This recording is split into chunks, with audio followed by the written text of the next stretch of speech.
Good evening. Good evening. Welcome to another episode of the Collaboration Culture podcast. I'm your host, Kimberly Winborne. I'm excited to be here. We are in our fourth quarter success series. We are continuing that series through to December. Got a couple other shows ready and waiting for you to end out the year. And this month, our focus is going to be finance, is going to be money. So tonight we have an amazing guest. Her name is April Russell. Now, April and I have been collaborating for about 3 years. I want to say, I don't know, COVID kind of makes the years feel like they just evaporated into thin air. So it could be, I think, maybe around 4 years since we met. And from the time that we met, I was really impressed with her. She's been a mortgage broker, lender for quite some time. And I want her to come on and share her resume with you. Her bio is extensive, and I'm going to be sharing that after the show so that you can get plugged in to who she is and everything that she has. A wealth of knowledge to share in the mortgage space. I have been and real estate space, commercially, all of these things around that space. I have been able to really lean on her, have some questions. I've sent my mom to ask some questions of her. So this is somebody who I know, I like, and I trust. And so I'm excited to have her on the Collaboration Culture podcast tonight. And she has had me on her platform as well. So let's go ahead and bring April on in. Welcome, April. Hey, how are you? Hey, everybody. I am doing well. How are you? I am well. I'm so excited to be on here tonight. Thank you so much for having me. Absolutely. I'm excited to have you. And I know when the sometimes 5 o'clock, that happy hour, it feels so rushed. So I really appreciate you for joining me. I appreciate you for taking time out of your full schedule, especially right here at the end of the year, to have this conversation. And we're going to talk finances, you all. We're going to talk wealth. We're going to talk mortgages, real estate. And I think people have a lot of questions around how to buy programs. What can they qualify for? And our target audience is entrepreneurs. And so I really want to give entrepreneurs an opportunity to ask questions, to get some real estate when it comes to wisdom from you. So if you could please just share a little bit about yourself. I'm going to highlight you, spotlight you. If you could share us a little bit more about yourself so that we can move forward with the conversation. Sure. So, as Kimberly said, I am April Russell. I am a mortgage loan officer. I currently work for a company called Movement Mortgage. I have been in the mortgage industry for a little over 10 years now. I've been in banking and finance since 2001. I know that seems hard to believe because I look so young. Just kidding.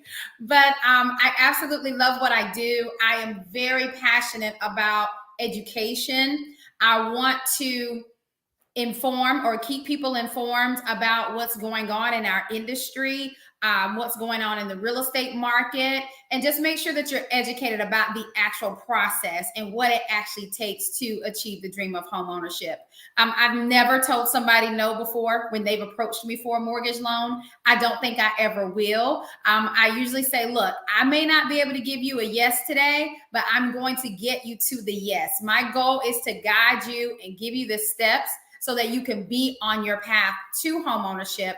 And as Kimberly mentioned, it helps you to build generational wealth. So that's why I'm so passionate about it. I don't consider myself to be like in sales or anything like that, even though technically that's what they say, I'm in sales. But hey, if I'm in sales, it's homes. Everyone needs a roof over their head. So I feel like I have something that is meaningful, that is needful. And I'm, of course, very passionate about making sure that I help educate our community about the options of home ownership and the things that owning a home can afford you to do.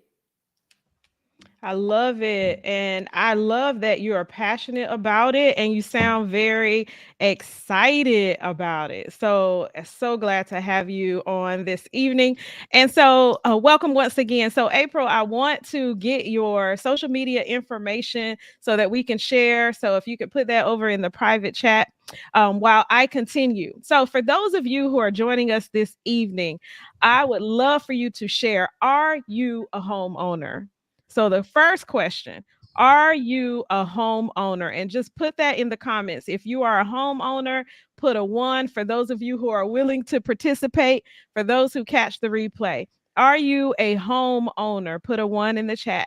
And then for those of you who are looking or interested in being a homeowner, put a 2 in the comments. So number 1, put a 1 in the comments. Are you a homeowner? 2 in the comments, are you looking to be a homeowner? And I'll try. Okay, 1, a homeowner. Thank you, David Scott Gibson. All right, so anybody that I'm going to see if I can put that note up so that people who are joining later can see. So, Mhm. are you a homeowner was 1. Are you looking to be a homeowner 2? And third, do you know someone who wants to be a homeowner but just doesn't know what to do? So if this is for that person, you know someone who wants to be a homeowner, doesn't know what to do. Many people don't realize the first step is actually starting with someone like April. A lot of people begin to look for a house first, and then their feelings get all types of hurt, you know, or they get a great realtor along the way who leads them to the right path. And so I really want to inspire, encourage, empower, and educate this evening. So, are you a homeowner? Was 1, 2, do you want to be a homeowner? 3, do you know someone that is looking to be a homeowner that you can share this information with? And if 3 is an answer for you, then go ahead and share this broadcast out. And so we talked about generational wealth.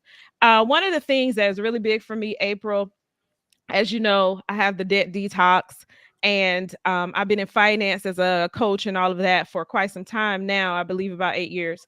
And one of the things that is big for me is transferring generational wealth and understanding how to do that. And a lot of times in certain communities, that is not happening, and especially the African American community. I know you had a show, a radio show on a station not a few years ago, where you were able to make that one of your major platforms to educate our Black people on how to take this information that you have and use it to their advantage to get educated and be able to transfer wealth. Can we talk a little bit about how real estate is an opportunity to do that? Absolutely. So, owning real estate can open so many doors for you. One, there's tax benefits to being a homeowner, but then also because you're purchasing, and I always use this example: purchasing a home is not like purchasing a car. Of course, you know when you purchase a car, the moment you drive it off the lot, it has lost value immediately. Like as Absolutely. soon as you turn out a Capitol Ford on the Capitol Boulevard, you've already lost value. Well, the beauty of owning a home is that your home actually gains value. So a car is what's called a depreciating asset, where your home is an appreciating asset, meaning it is gaining value. So the beauty of it gaining value is that there are so many things you can do with that equity in your home. Some people use the equity in their home to send their kids to college. Some people use the equity in their home if they need to consolidate all of their debt into one bill, which of course could help their monthly cash flow so they can save more. Some people use the equity in their homes to purchase other properties.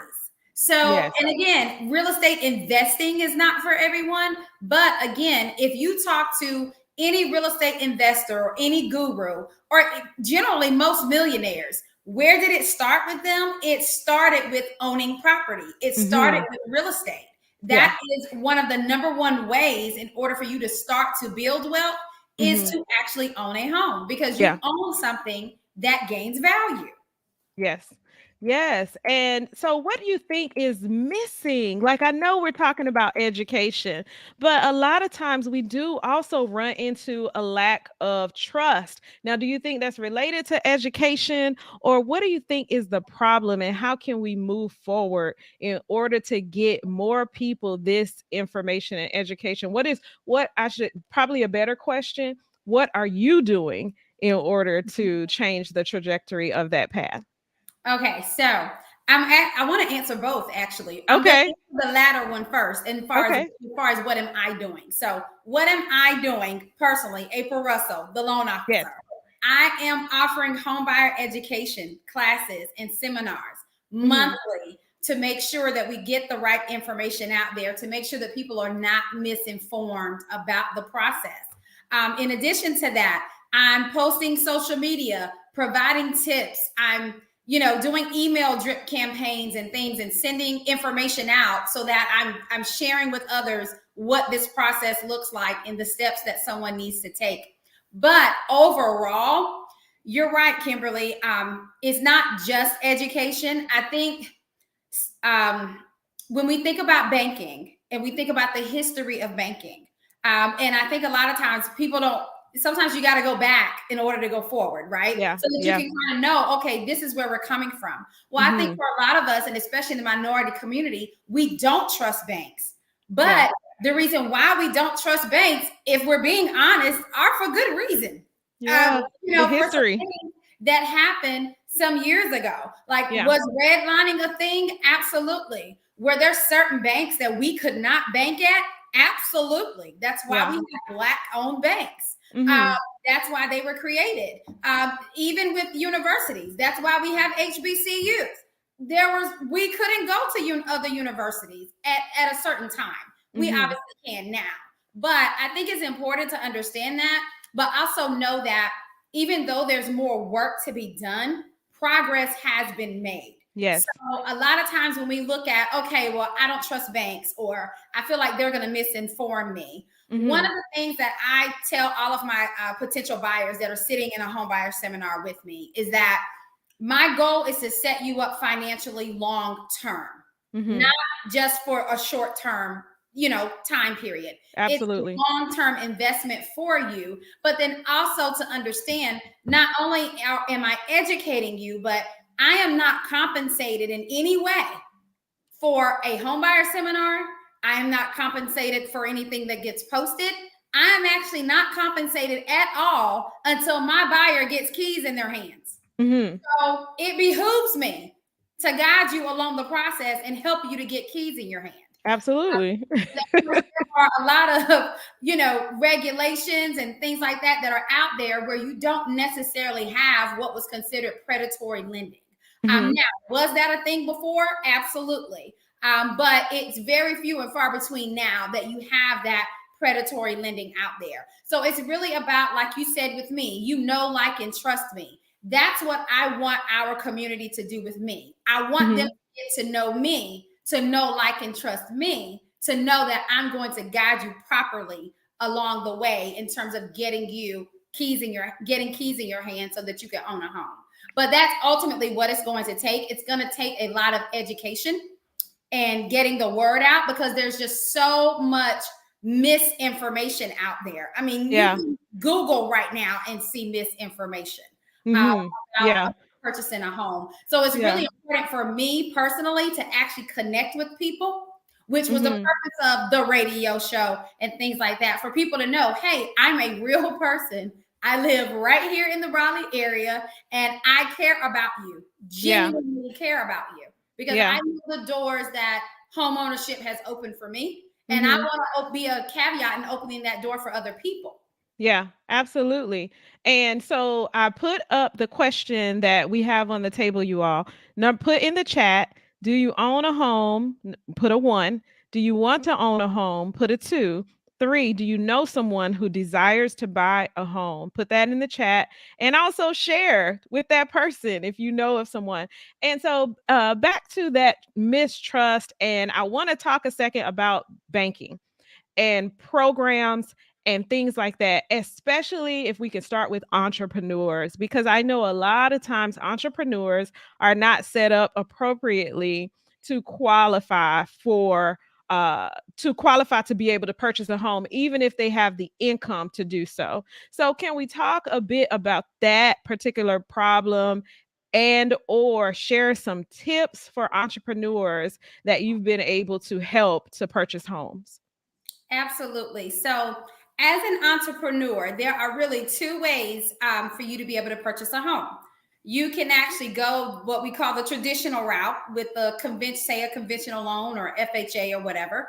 But you could go the traditional route where we actually review your tax returns. So, if you are a sole proprietor, we look at your Schedule C income. We actually look at that for the past 2 years and we average that to determine what your income is. Now, Mhm. if you're on here, you're an entrepreneur, you're probably thinking already, well, April, girl, I'm writing everything off. What are you talking about? Right. Right?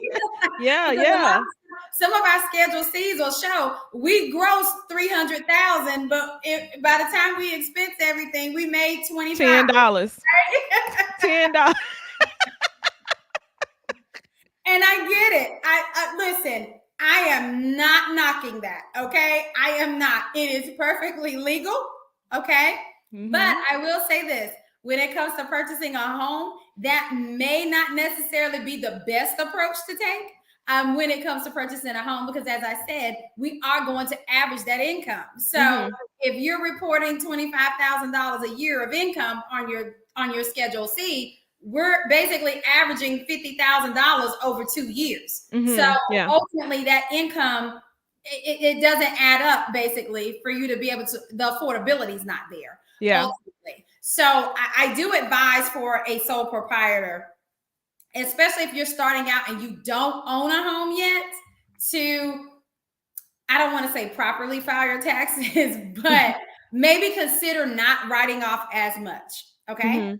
That's Mhm. one option. All right. The second option is actually an option where we don't use your tax returns at all.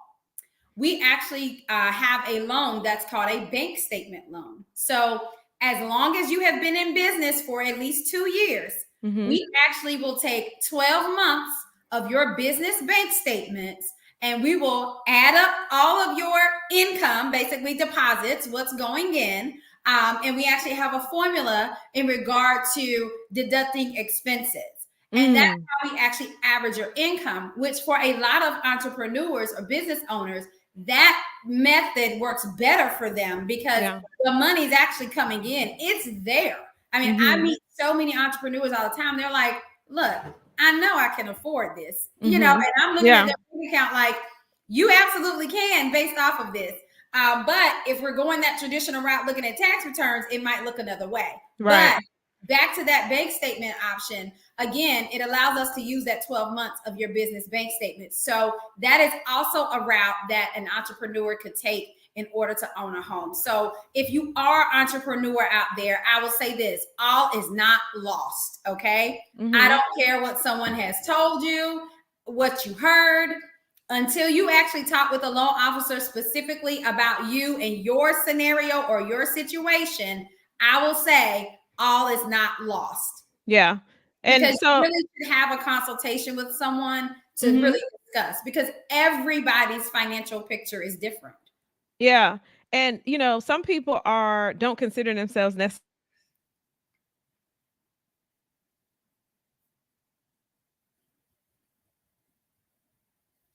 but they're contractors. Okay, I'm back. So some people don't consider themselves necessarily entrepreneurs, but they're contractors. Does it work the same? Where I know not all the time are contractors really as, and not all the time are entrepreneurs, but definitely I know a few contractors who aren't, they don't consider themselves entrepreneurs, but they're not necessarily as savvy when it comes to tax prep, and all of those things, writing things off, et cetera, et cetera. So, that's a whole other animal. But when it comes to those who are contractors, is it very similar to those who are entrepreneurs, or is that totally a separate thing because they're getting, they have contracts, they're probably getting something monthly, but they haven't really filed necessarily? Right. So it is very similar because you're receiving the 1099 if you're contract. Mm-hmm. So of course you've still got your money coming in and things like that, but you're also, if you're a 1099, you're filing that Schedule C as well. Yeah. So we're still going to average that over the 2 years. Or same thing, we can look at that bank statement option as well. And So either or. I remember that years ago when I bought my house. And then I think when the market crashed, they took away that option because they got really strict from my knowledge. The bank statement option, is that something that they've just reiterated recently? Am I correct in understanding that it was off the table for a little while? It was off the table for some time. Mm-hmm. I can't remember exactly what year it came back. I can tell you it's been back for a while. I just can't remember Okay. exactly what year it was that it came back. But you are correct. It was taken off the table for a time. Yeah. So the point is, there are lots of programs for all types of situations, whether you're entrepreneur, contractor, work a 9 to 5, and everything comes through your bank and bank statement, and you get a check or whatever. There's an option for several people. And one of the things that April and I have in common is wanting to be sure that people have the foundational tools to not only be able to purchase a home, but be able to sustain that, to be able to budget, to be able to, when you're trying to qualify, have the tools and information to build your credit and understand the value of how that works for you. And all of it ties into just setting that foundation and having the educational tools to move forward. And so, if we could step back for a second, April, and talk about the importance of that for you when it comes to your clients, because I know that is a big deal for you to help your clients to not just get the home, but know how to afford it once they have it. So, let's talk about that for a moment. What are some of the tools and things that you implement?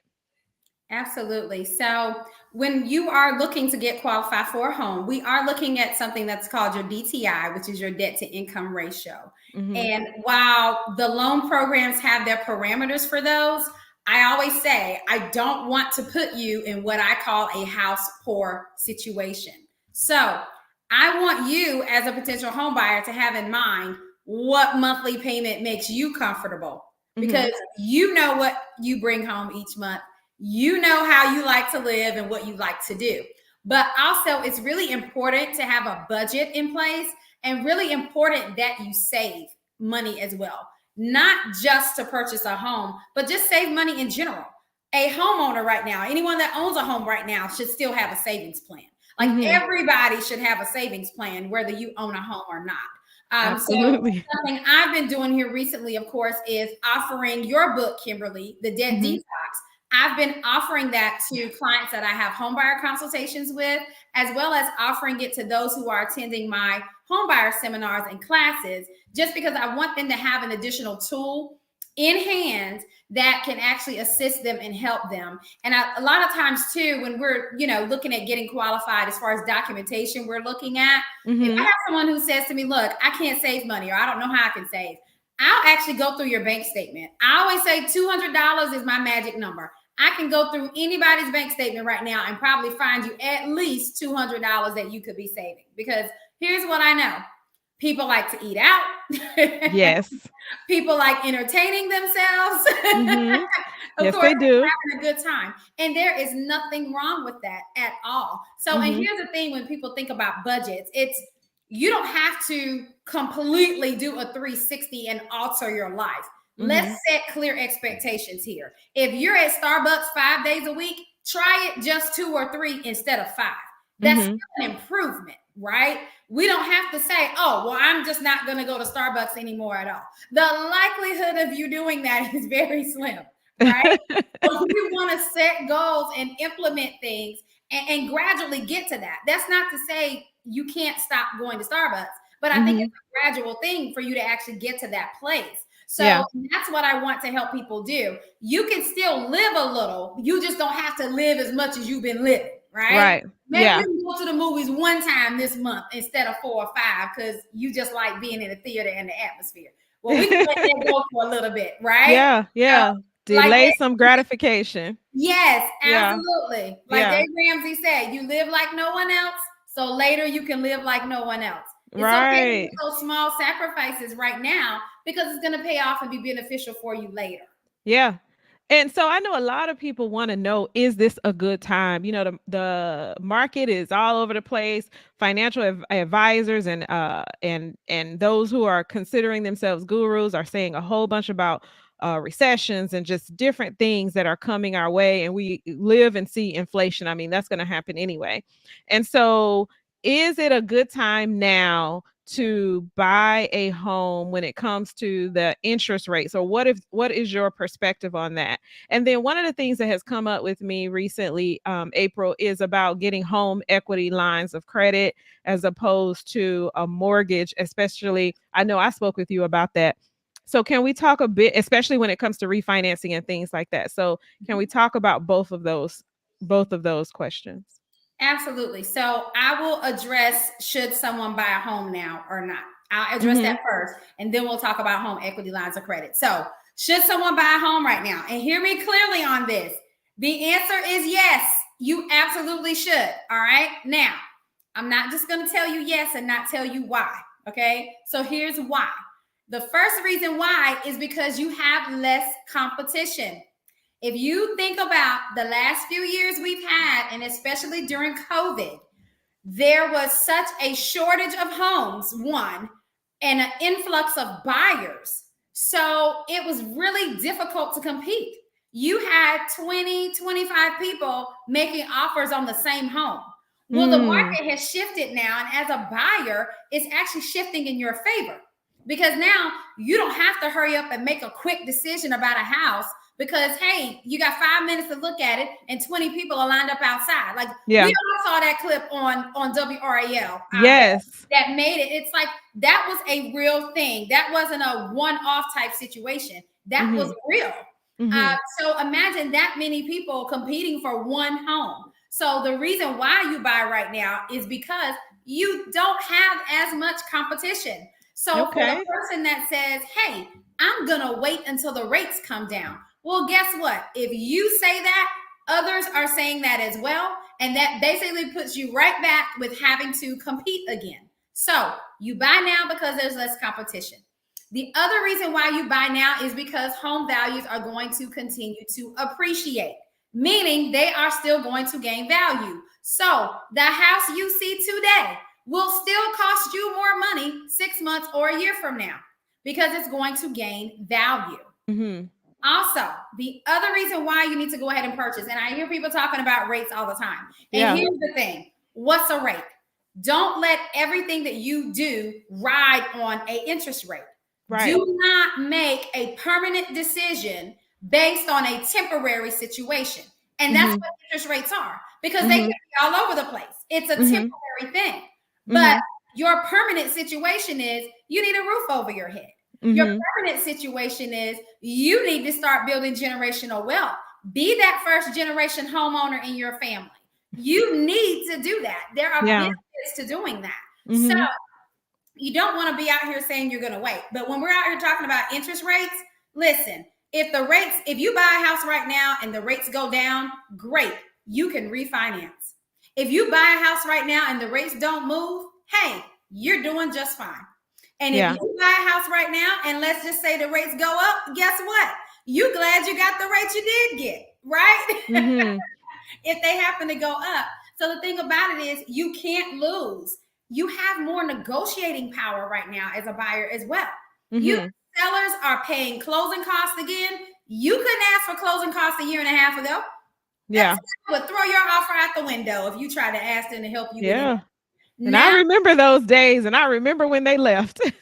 exactly, exactly. So Yeah. there's so much negotiating power out there. You can get repairs done if needed. Mhm. Again, you have so much negotiating room that you just simply didn't have before because Mhm. you had so much competition. So you didn't have any of that before because hey, there was somebody else that wasn't going to ask for closing costs or Right. someone else who might not ask to make repairs because hey, my job moved me here and I got to buy a house. Period. So I just got to roll with this, right? Yeah. But Yeah. it's more window of opportunity for you now. So I'll say this: if you can afford to buy now, you absolutely buy now. And if you feel like you can't afford to, schedule a consultation and let's talk about it. Let's get you Mhm. that debt detox and let's get you along the path because Absolutely. you've got to position yourself if you're not going to buy right now. You've got to position yourself to be able to compete again when you have that influx. That will come Absolutely. back if, of course, rates continue to trend down, which they are trending down currently because That's so inflation is awesome. coming down. And that's Yeah. so awesome because I know people really did feel the pressure. I know a lot of people were buying, a lot of people were selling, a lot of people were looking to buy but couldn't find anything within their bracket when the demand got so, when like the example you gave, everybody's fighting for one house. And so I know it was very frustrating. And so to hear you say what you just said, I'm sure it gives hope to those who are looking to buy a house, knowing that they have, which is one of the reasons I wanted to have you on, knowing that they have options, they have more options than they had years ago when maybe they tried. And so I want to talk just for a second before we go to the question about home equity lines of credit. I want to ask you about ARMs. I know years ago, along with having more opportunities like the bank statement, et cetera, to get a loan, one of the things that people were looking at were adjustable rate mortgages in order to try to find, especially like with a credit union or something, in order to try to find an interest rate that would work better for them as they were working through their credit. So, can we talk a bit about adjustable rate mortgages versus fixed? Absolutely. So a fixed rate mortgage is basically your interest rate is what it is. It's Right. fixed and it will not change. With an adjustable rate mortgage, you have different terms to where the rate could change. And it all depends on the terms of your adjustable rate. So let's just say, for example, you have a 5-year arm. So Mm-hmm. you've got a 5-year adjustable rate mortgage, which means that every 5 years, your interest rate could potentially change. And I say could because in some instances it does not change. Mm-hmm. And then, of course, there are some instances where it actually does. And depending upon the terms of that 5-year arm, it might be that the interest rate changes by 2 points, 1 or 2 points, or whatever it are the parameters set forth within that agreement. But I Mm-hmm. will say this: an adjustable rate mortgage today, or say in the last few years, is nothing like what you saw back when the housing market crashed or Mm-hmm. prior to that. It's completely different. And I think adjustable rate mortgages kind of got a bad reputation then, but Yeah. I think it was also about the education and not people not being properly informed about what it is that they were getting. Mm-hmm. Now with adjustable rate mortgages, you've got the CFPB that comes in. The feds basically says, look, these are disclosures that you have to give to a consumer. Here's what Mm-hmm. has to be explained to them about, this particular type of loan so that the consumer is well informed about what it is that they have. So Right. in terms of should someone do adjustable or fixed, it really depends on the scenario. Mm-hmm. How long are you looking to be in your home? Are you here temporarily? Mm-hmm. It all depends on the scenario, which one is, of course, right for you. But I will say in this rate environment, some people are leaning toward an adjustable because they do tend to, in some cases, offer a slightly lower rate. So it helps Mm-hmm. people to be able to get in and to buy. Right. Yeah. And that's so good. And I think a lot of times we don't. understand the difference. And I remember when I bought my home back in 2004, 2005, really sitting with my banker to understand that, or my mortgage lender. And so thank you for sharing that, because I know it's something that people are concerned about today because of all the changes. I remember when the housing market crashed and a lot of foreclosures happened, because a lot of people had those adjustable rate mortgages and they couldn't do anything. They couldn't afford when it shifted, it jumped, and all these different things happened. They couldn't afford their payments any longer. And so this is such valuable information. So for the I want to reiterate, the whole reason for this is to help people to understand that buying a home is a way to transfer generational wealth. And I know one of the things that is happening now, and people are begging families who have family homes to keep it in the family, because that is a transfer of generational wealth. But because these people are coming in, investors and so forth, to have these high dollar offers, people are selling their homes. So if that's something that's really important to you, generational wealth, being able to transfer something to your children, their children, having we have like Big Mama's house, right? Even though granddaddy was there, everything always goes to the mama. But anyway, keeping Big Mama's house in the family is big when you think of the long term vision and not just the instant gratification of being able to get a lot of money. So, back to what you were saying, April, it's the goals, whatever the goals are. But I really want people to begin to think more about transferring generational wealth because of the high dollar big families that now have a lot of money. This real estate is how they were able to transfer wealth from generation to generation to generation. I'm not going to go on my whole tangent about how to use insurance products appropriately, because that's going to be another podcast. But we are getting to the bottom of being able to educate higher level so that people understand that you can do it, and you can have it. So I want to talk about the equity line of credit, home equity line of credit. That's being brought up a lot in conversations that I've been having lately, people asking me about that as opposed to a mortgage. So can you share your expertise and wisdom on best opportunities for using one versus the other, with the Yes. focus of that line of credit? Right, absolutely. So, with a home equity line of credit, and they are very popular right now, and rightfully so, I will say. So, with a home equity line of credit, ultimately what you are doing is borrowing against the equity in your home. So, Mm-hmm. you're already a homeowner and you're looking to borrow against equity. Mm-hmm. So, the way that home equity line of credit works is very similar to a credit card, actually, Mm-hmm. because it is a line of credit. So Mm-hmm. as you use it, of course, you have a balance. As you pay it, those funds become available to you again, just Mm-hmm. like it would for a credit card. What makes home equity lines of credit so popular right now is that you have people who purchase homes, say 2018, 19, 20, even last year in 2021. Mm-hmm. They have really good interest rates, Mm-hmm. especially those that purchased during the pandemic.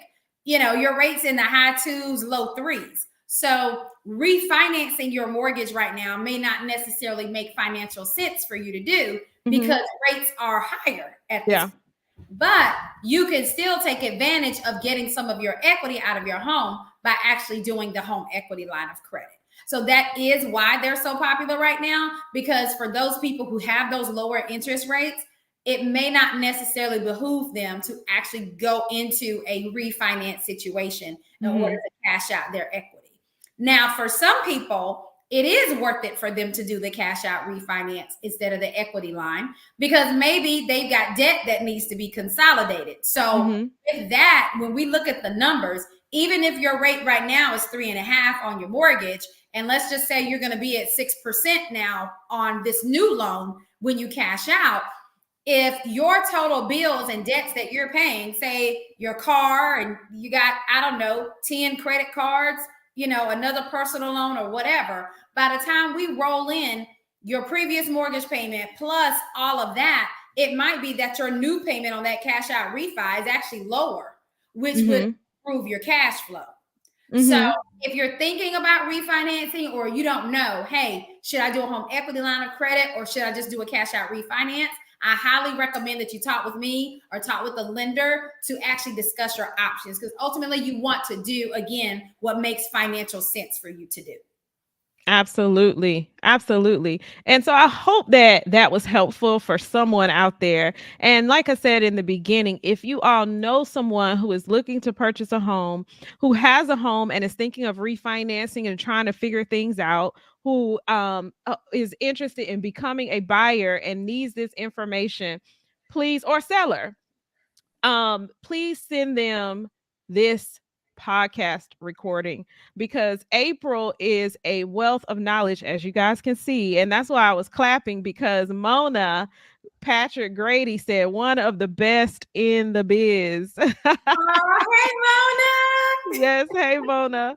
Yeah, a realtor broker, and we got to have her on as well. But yeah, so it's great information, and I just really truly want people to think through fourth quarter success goals. And if home ownership is something that you are interested in, or even if you didn't feel like, I would be able to do that one day. Like, a lot of times people never see it, so they never believe it. Maybe you never saw anyone in your family own a home. They always rent it. But maybe there's this thing inside of you that you want something different for yourself.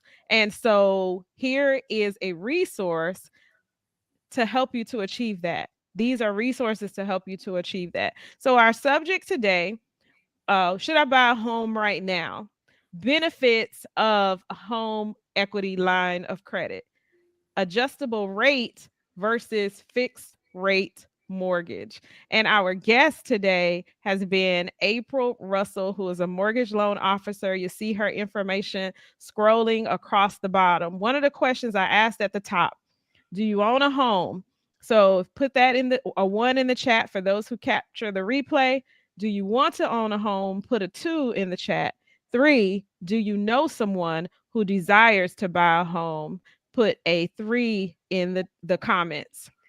One, two, or three. And then if you do know someone who desires to buy a home, share this so that they can get April's information and get connected. So April, tell us what you got going on, what you got coming up, what can we support you in everything, that you're doing. As you know, we love to collaborate. So together, I know for 2023, April and I will be collaborating, as she mentioned before.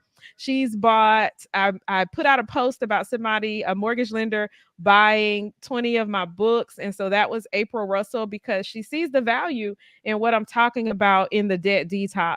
And I really appreciate that she's that type of mortgage lender, which is one of the reasons why I wanted to continue to work with her and have her on the podcast. But April, what do you have going on that we can share, support, and continue to follow you in the future? Absolutely. So do follow me on Instagram at Loans by April. You can follow me also on Facebook, April Russell. Definitely still have those homebuyer seminars happening. I think I will just do those forever. It seems like I enjoy it. It's the fun part of what I do. So definitely be on the lookout for that. Just making sure, you follow my pages to get information. Everybody says that on Instagram, link in the bio, but yeah, my link is there. You can go on my link and schedule a consultation with me. I would love to have a conversation with you, just talk about your options that are available to you. So definitely follow me on my page. Like I said, the homebuyer seminars, I've got something special coming up on January 7th, mortgage and mimosas. Okay. So that will actually be a face-to-face in-person seminar. So it'll be on a Saturday morning. So we will have some mimosas for you, but the limit is two. Okay. I need you sober.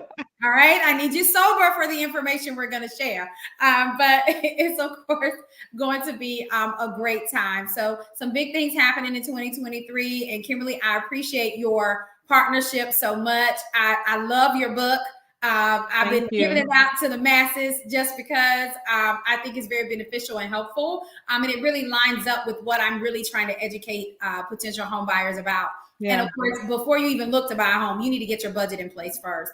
Because I don't want absolutely. to get you in the home. I want you to be able to keep it. So we need to have some really good budgeting habits, so that we can Yeah. maintain and keep a home. Yes, absolutely. And it has been an honor and a pleasure to have you. And I know it won't be the last. Like, I'm looking forward to you being co-host. I'm looking forward to continue to partner, doing our win shops and things like that. We have a comment, great information. Thank you. So glad that you were able to gain value from this podcast. Please share it out to your network. And when we learn to understand that all we know is not all there is to know, but trust displayed wisdom, then one's chances of making an informed decision is greatly enhanced. Absolutely. And that's what that Absolutely. so Yes. eloquently stated. And that's what this is all about, and that is both of our goals, which is one of the reasons I wrote the debt detox. And I remember feeling like, me write a book, but I just have been doing the work, and I've been seeing people really gain wisdom, confidence, really go to the next level when it came to their finances from going through my program, which is why I created the book. And it's so exciting to see that reach homes that people I will never meet, but they will be able to take that information and, like you said, get the foundational principles, the budgeting, the saving, all of those things that are necessary to being able to sustain the loan, pay for it, sustain the mortgage, not go into foreclosure, all these different things that once you just get great information, you can thrive. And that's what we want, both April and I. That's what we want. So this is why I closed out the year with finance as the focus for fourth quarter success tips. And so today we've had April Russell to talk about mortgages. I want to thank you all for joining this evening. I want to, of course, always shout out those who support the Collaboration Culture podcast, those who are our sponsors, those who really just pour into us, whether it's financially, whether it's through support, whether it's sharing what we have going on, but specifically to our advertising and marketing department. That is Industry Image Elton Benjamin. So please write down this information if you are looking for someone to help you with your branding and your marketing. Please write down this information. Elton Benjamin, Industry Image. You see all of his social media information at the bottom to get in touch with him. All right. So you cannot say that I did not tell you. Okay. All right. And we just wrapped up a debt detox win shop. We'll be doing another one in January. Reach out to me if you would like information, or if you know someone who needs this information, the winning financial mindset, some financial accountability, wealth building strategies, emergency fund versus savings, budgeting, credit basics, whether you repair or enhance. The debt detox is not always, it's not about just eliminating debt, because we're talking about buying a home, right? Which is debt, but understanding the difference between good debt and bad debt. Good debt, debt that's going to serve you, versus bad debt. That is the debilitating debt, consumerism, all of those things. And that's what we break down. How to use other people's money in order, which is that good debt, in order to achieve our goals, such as transferring generational wealth.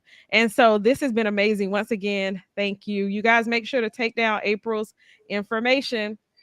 And if you have any questions for me around the debt detox, budgeting, saving, or would like to have me to come speak at your event or workshop, either one of us, you can reach out to me. I'll connect you to April. You can reach directly out to her.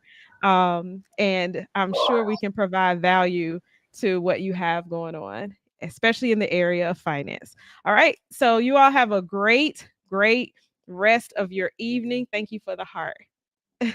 You have a great rest of your evening, and we will see you back here next week with another amazing guest on the Collaboration Culture podcast. It has absolutely been my pleasure. See you guys. This has been a Coffee and Collaborations media production.